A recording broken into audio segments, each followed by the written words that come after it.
Usa-usa nga giasikaso sa mga personahe sa DA11 ang mga rice farmers. Gipicturan o gikuhaan og electronic signature ay gidunulan og cash assistance. Base sa datos, moabot sa 29,281 ka mga mag-uuma og humay sa entero Davao Region ang nakadawat og tag 5,000 pesos. Tabang kini human maapektuhan sa liberalized rice trade ang mga rice farmers. Ang gipangtunol nga cash assistance kabahin sa Rice Farmers Financial Assistance nga sobra sa 10 billion pesos annual appropriation for the Rice Competitiveness Enhancement Fund gikan sa rice importation tariff revenues. Ang mga benepisyaryong mag-uuma nga nakalista sa registry system for basis sector in agriculture dunay 2 ka hektarya paubos nga rice farm di napiktado sa ubos nga palit sa presyo sa palay. Karong tuiga, nakig-alayon ang DA11 sa USSC Super Services nga mag-release og 150.8 million pesos.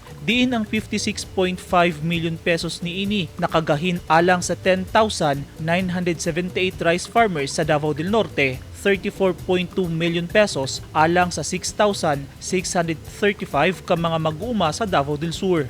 30.1 million pesos alang sa 5,839 farmers sa Davao de Oro, 25.8 million pesos alang sa 5,010 farmers sa Davao Oriental. 1.98 million pesos alang sa 385 ka farmers sa Davao City ug 2.2 million pesos alang sa 434 ka mga rice farmers sa Davao Occidental. Sumala sa DA11 nga padayon ang ilang pagpanghatag og hinabang sa mga mag-uuma sa Davao Region sama sa libreng high quality rice seeds, fertilizers ug agri-machinery pinaagi sa ilang rice program. Sanglit buot sa ahensya nga i-transform ang Philippine agriculture hilabi na ang rice industry ngadto sa modern ug industrialized sector. Busa gyawhag sa DA ang matag rice farmer pinaagi sa ilang partner LGUs nga mukuha og updated RSBSA aron mapadali na nila ang distribution ug implementation sa support services ug interventions.